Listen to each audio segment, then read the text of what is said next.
मेरी भाभी रोज़ मुझसे 1 किलो मसूर की दाल मंगवाती थी, मगर उस वक्त मैं बहुत हैरान हो जाती जब भाभी उस दाल को बिना पकाए ही अपने बेडरूम में ले जाती और जब बाहर निकलती तो वो लंगड़ा लंगड़ा कर चलती और कहती कि दाल बहुत अच्छी थी। एक दिन भाभी का राज जानने के लिए मैंने अपनी छोटी बहन को भाभी के कमरे में छुपा दिया।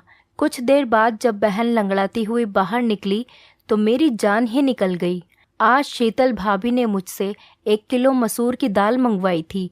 मैं जैसे ही वो दाल लेकर घर पहुंची तो भाभी ने थैला मुझसे ले लिया और अपने कमरे में चली गईं। मैं हक्का बक्का रह गई कि भाभी को क्या हुआ। अभी आधा घंटा ही हुआ होगा कि मेरे भैया ऑफिस से जल्दी घर आ गए थे। उनकी तबीयत खराब थी और मैं अपने कमरे में ही बैठी थी। भैया को देखकर मैं जल्दी से उठकर उनके पास आ गई थी।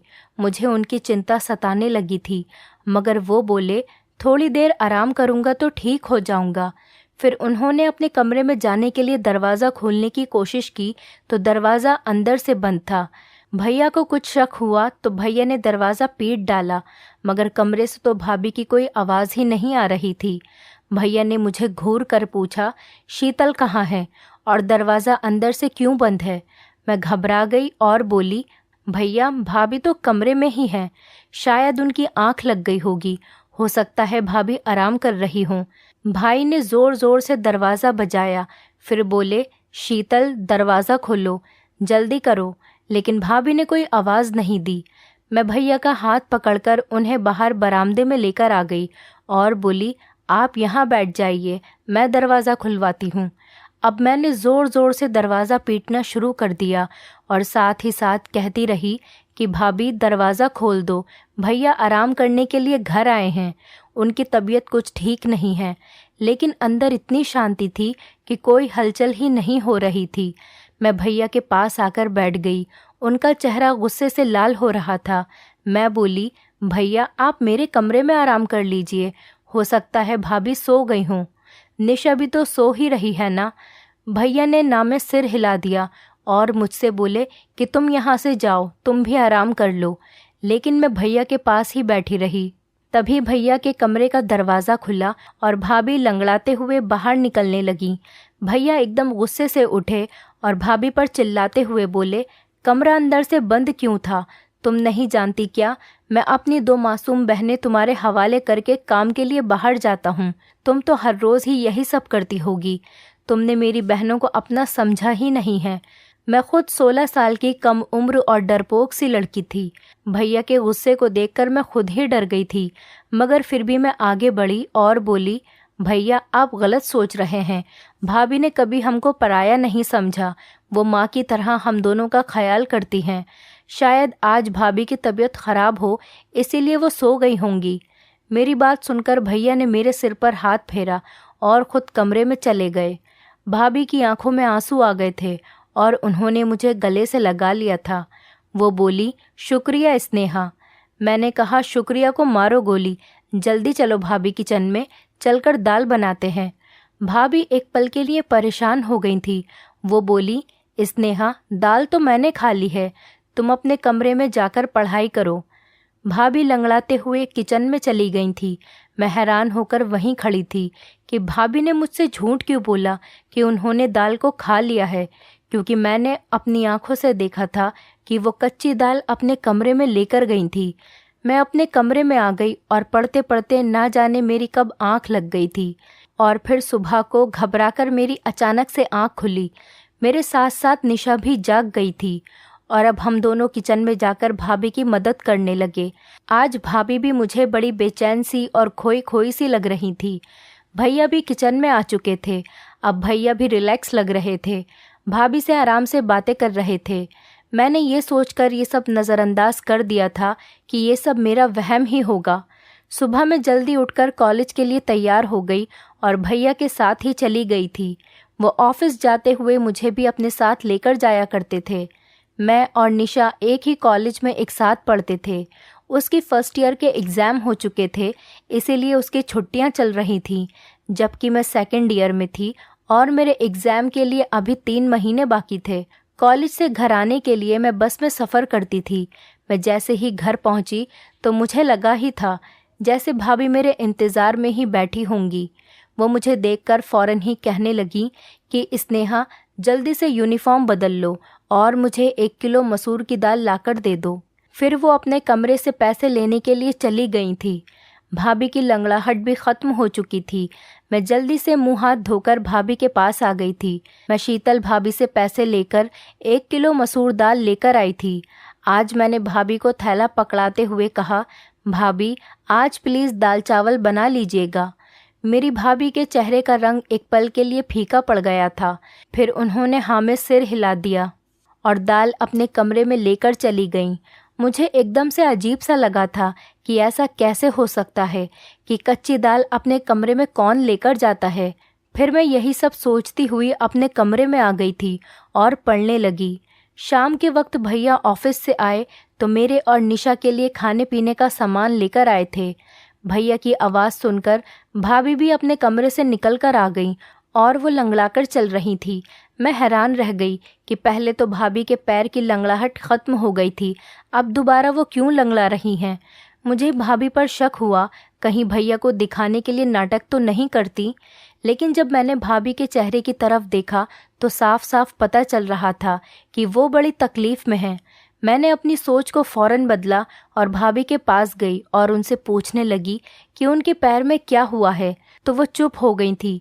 भैया को बड़ी भूख लगी थी, इसलिए भाभी फटाफट किचन में चली गई थी और मैं अक्सर किचन में भाभी को मदद करती थी। आज भी मैं उनकी मदद के लिए किचन में चली गई। मैंने कहा, भाभी दाल चावल के बारे में सोच सोचकर बड़ी भूख लग रही है। भाभी ने मेरी तरफ बड़ी अजीब सी नज़रों से देखा था। भाभी कहने लगी, आज तो मैंने घर में आलू की सब्ज़ी बनाई है, दाल तो मैं कब का खा गई, बहुत ही अच्छी दाल थी। ये सुनकर मैं हक्का बक्का रह गई थी। एकदम ही मेरा दिल भर आया और मैं सब कुछ छोड़ छाड़ कर अपने कमरे में आ गई थी। मैं अपनी सोचों में गुम थी, लेकिन निशा को देखकर मैं एकदम से चौंक गई थी, क्योंकि वो अपनी पुरानी फर्स्ट ईयर की किताब खोलकर बैठी थी।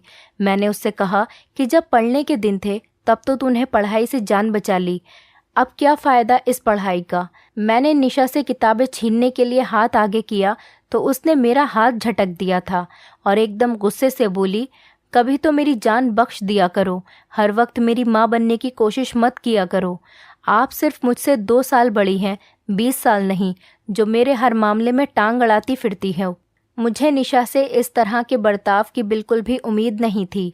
निशा ने तो कभी मेरे साथ इस तरह की बात नहीं की थी।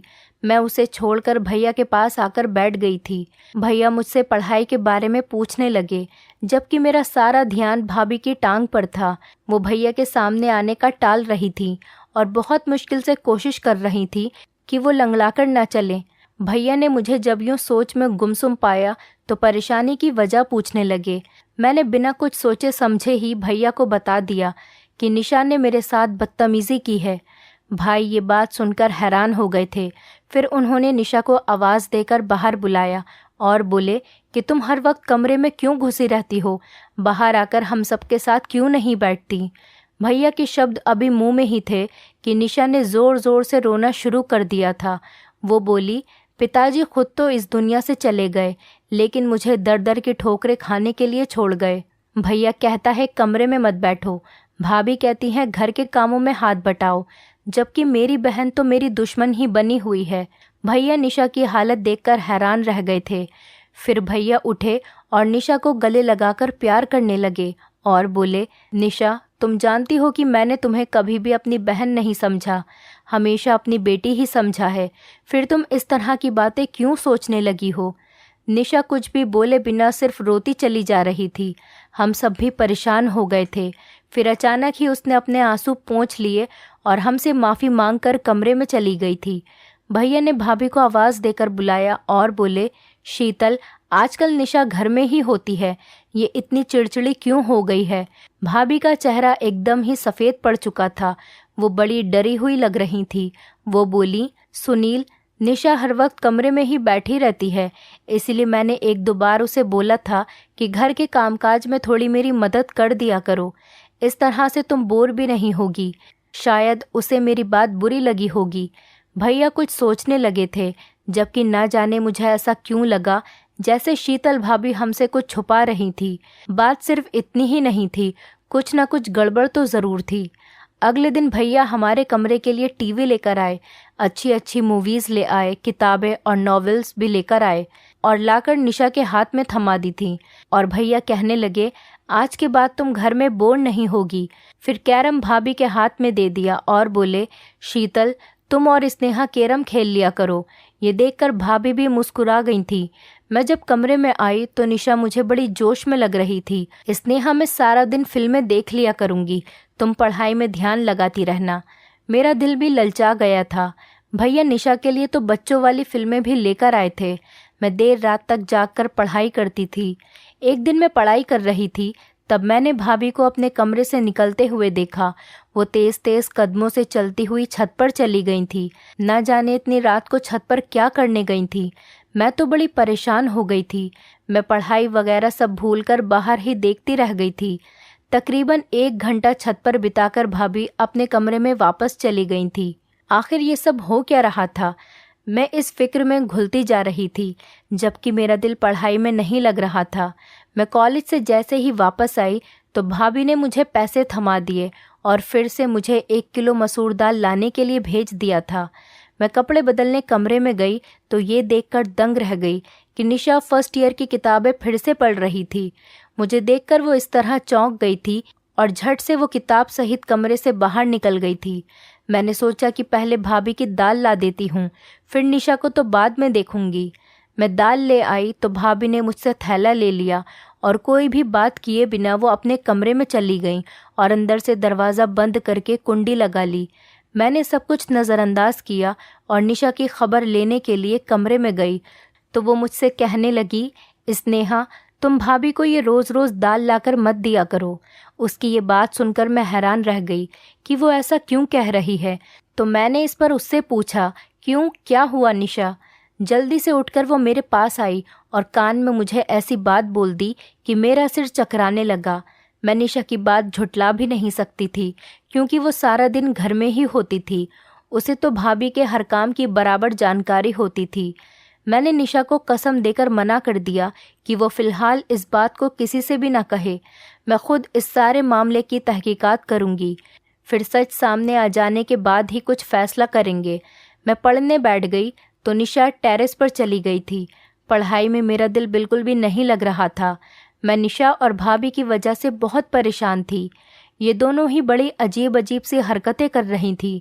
मैं अपनी सोचों में गुम थी कि तभी भाभी कमरे से बाहर निकल आई और वो लंगड़ाते हुए चल रही थी। मुझे दाल में कुछ काला लग रहा था। मैंने भाभी से कहा, भाभी दाल कहाँ गई? तो भाभी बोली कि वो तो मैंने खा ली, बड़ी ही अच्छी दाल थी। तो ये सुनकर मैं चुप हो गई और फिर भाभी लंगड़ा लंगड़ा कर चलती हुई घर के काम कर रही थी। तब अचानक मुड़कर बोली, निशा कहाँ है? तो मैंने उन्हें बताया कि वो छत पर गई है। ये सुनकर भाभी के चेहरे का रंग अचानक ही उड़ गया था। वो लंगड़ाती हुई छत की तरफ जाने लगी थी। मैंने सिर झटक दिया और अपनी किताब उठा ली। ये दोनों तो पागल हैं, मुझे भी पागल कर देंगी। लेकिन मेरा दिल पढ़ाई में नहीं लग रहा था। भाभी को छत पर गए हुए बहुत देर हो गई थी। मैं भी उन दोनों के पीछे ही छत पर चली गई। सीढ़ियों पर चढ़ते हुए मैं भाभी की आवाज़ आसानी से सुन सकती थी। भाभी निशा को बुरी तरह से डांट रही थी। निशा के रोने की आवाज़ भी आ रही थी। मेरा दिल अपनी बहन के लिए टूट सा गया था। मैं जैसे ही छत पर पहुंची तो भाभी मुझे देखकर डर गई थी। उन्होंने निशा को गले से लगाया और प्यार से बोली, कैरम नहीं खेलोगी अपनी भाभी के साथ? निशा ने भी अपने आंसू पोंछ दिए थे और ज़बरदस्ती मुस्कुराने की कोशिश कर रही थी। मैं उन दोनों को हैरत से देख रही थी। मैंने निशा का हाथ पकड़ा और उसे खींचते हुए नीचे लेकर आ गई थी।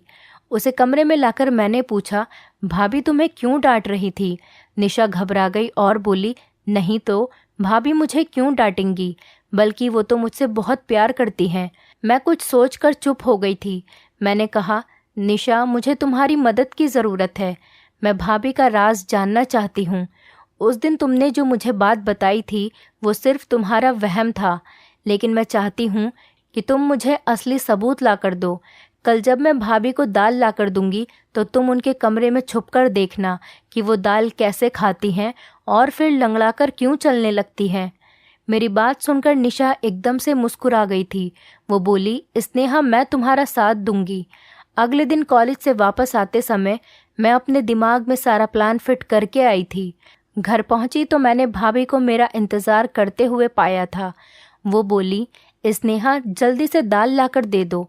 मैं मुंह धोने के लिए कमरे में चली गई और निशा को भी समझा दिया कि जैसे ही भाभी को आवाज़ देकर मैं बुला लूँगी तुम उनके कमरे में जाकर छुप जाना। उसने हाँ कह दिया था। मैंने भाभी को आवाज़ दी और कहा, भाभी, दाल अब महंगी हो गई है, थोड़े पैसे और देने पड़ेंगे। भाभी मुस्कुराकर बोली, तो फिर क्या हुआ, मैं अभी लाकर देती हूँ पैसे। इतनी देर में निशा भाभी के कमरे में जाकर छुप गई थी। मैं दाल ले आई थी। भाभी ने खुशी खुशी वो दाल मुझसे ले ली और अपने कमरे में चली गई।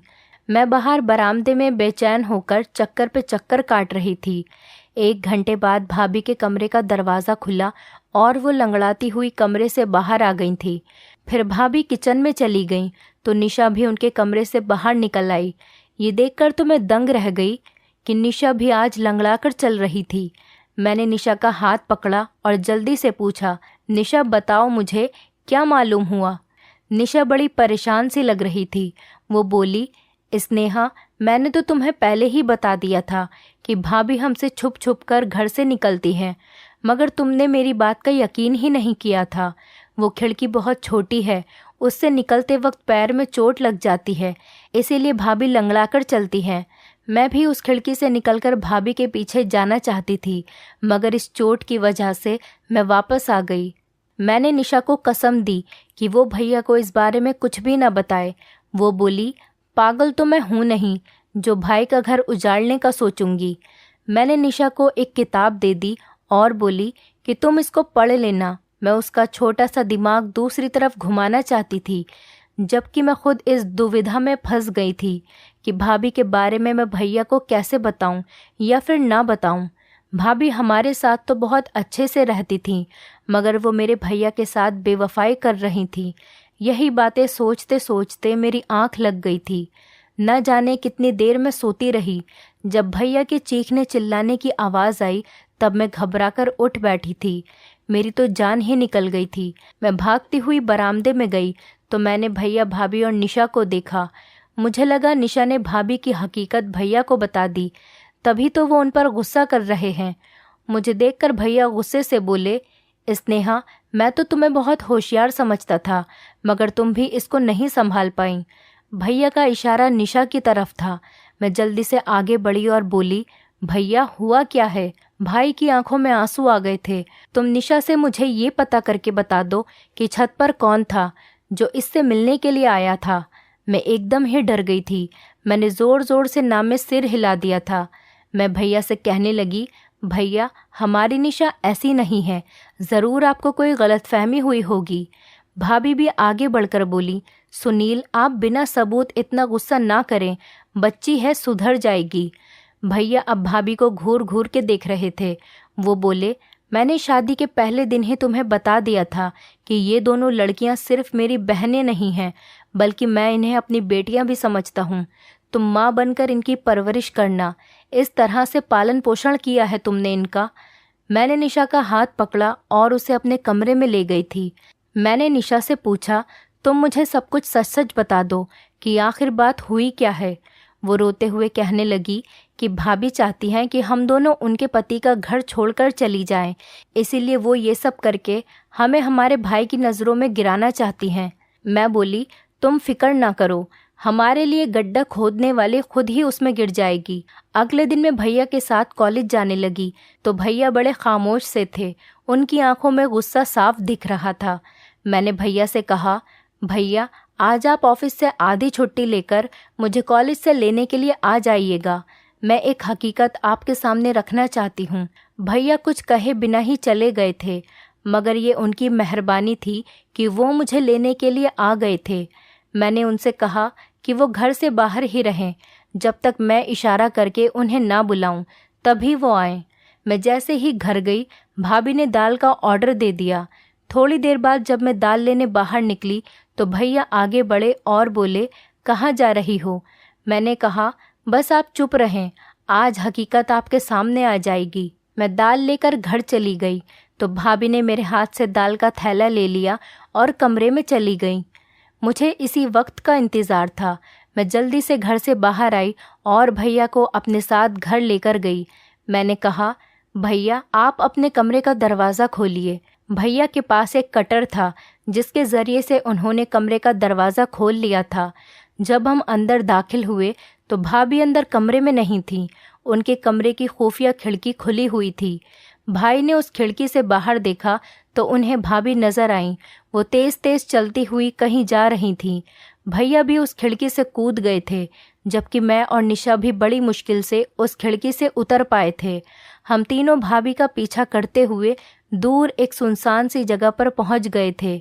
एक बाबा का घर था जहां लोग ताबीज़ बनाने के लिए आ जाया करते थे। तेज़ तेज़ चलते हुए अचानक जब भाभी ने पीछे मुड़कर देखा तो हम तीनों को देखकर उनके चेहरे का रंग फीका पड़ चुका था। भैया आगे बढ़े और भाभी का हाथ पकड़कर उन्हें घर ले आए थे। भैया के तेवर बड़े खतरनाक हो चुके थे। वो भाभी से बोले, शीतल, आज मैंने अपनी आंखों से सब कुछ देख लिया है, तो झूठ बोलने का कोई मतलब नहीं है, मुझे सच सच बता दो। तब भाभी बोली, सुनील, भगवान जानता है मैंने आपकी इन दोनों बहनों को अपनी बेटियों की तरह ही समझा है, मगर इनकी वजह से आप मुझ पर शक करते कि मैं इनका ख्याल नहीं रखती। इनकी वजह से आप मुझे 2 शब्द भी सुना देते थे। तब मुझे ये वहम हो गया था, शायद आप मुझसे प्यार नहीं करते। ऐसा भी लगता था कि जैसे आप किसी और से मोहब्बत करते हैं और मुझे तलाक दे देंगे। मैंने अपनी बड़ी बहन से इसके बारे में बात की तो वो कहने लगी, एक साधु बाबा हैं जिनका मंत्र बहुत शक्तिशाली है, उससे पति मुट्ठी में आ जाता है, इसीलिए मैं आप सबसे छुपकर उनकी सभा में जाने लगी थी। साधु बाबा ने कहा था कि पूरे 30 दिन तक 1 किलो मसूर की दाल पर मंत्र का प्रयोग करना है और वही दाल नहर के किनारे फेंक देनी है। मुझे ये सब करते हुए पूरे 25 दिन हो चुके थे। मैं आप दोनों के जाने के बाद उसी मंत्र का पाठ करती थी, जिसकी वजह से निशा पर ध्यान न रख सकी। मुझसे चूक हो गई। निशा अपने ही इलाके के आवारा लड़के रवि से मोहब्बत कर बैठी और इनके दरमियान चिट्ठी और ख़त का सिलसिला शुरू हो चुका था। मुझे निशा पर शक हुआ, इसीलिए मैं आधी रात को उठकर छत पर चली गई। तब मुझे रवि का ख़त नज़र आया। उसमें उसने निशा की बहुत तारीफ़ करी थी। मैंने वो ख़त निशा को दिखाते हुए कहा कि मैं तुम्हारी हकीकत तुम्हारे भैया को बता दूंगी, इसीलिए समय के रहते सुधर जाओ। मगर निशा तो मुझे ही अपना दुश्मन समझने लगी थी। मैं ये ठान चुकी थी कि 30 दिन बाद ये प्रक्रिया पूरी हो जाएगी और मेरी मन्नत भी। इसके बाद मैं निशा से सख्ती से पेश आऊँगी, मगर ये व्रत पूरा होने से पहले ही आप मेरा राज जान चुके हैं। मैं आपसे माफ़ी चाहती हूँ कि मैं निशा का ख्याल नहीं रख पाई। मैंने निशा की तरफ देखा तो वो शर्म के मारे सिर झुकाकर खड़ी थी। भैया ने आगे बढ़कर निशा के सिर पर हाथ रख दिया और बोले, बेटा, अगर रवि अच्छा लड़का होता तो मैं उसकी शादी तुम्हारे साथ खुद करवा देता, मगर वो बहुत बुरा इंसान है। इलाके की हर लड़की के ऊपर उसकी नज़र है। निशा रोने लगी और बोली, भैया, घर में सूनापन और अकेलापन था, इसकी वजह से मैं इस गलत राह पर चल बैठी, वरना मुझे रवि में कोई दिलचस्पी नहीं है। भैया मुस्कुरा दिए थे।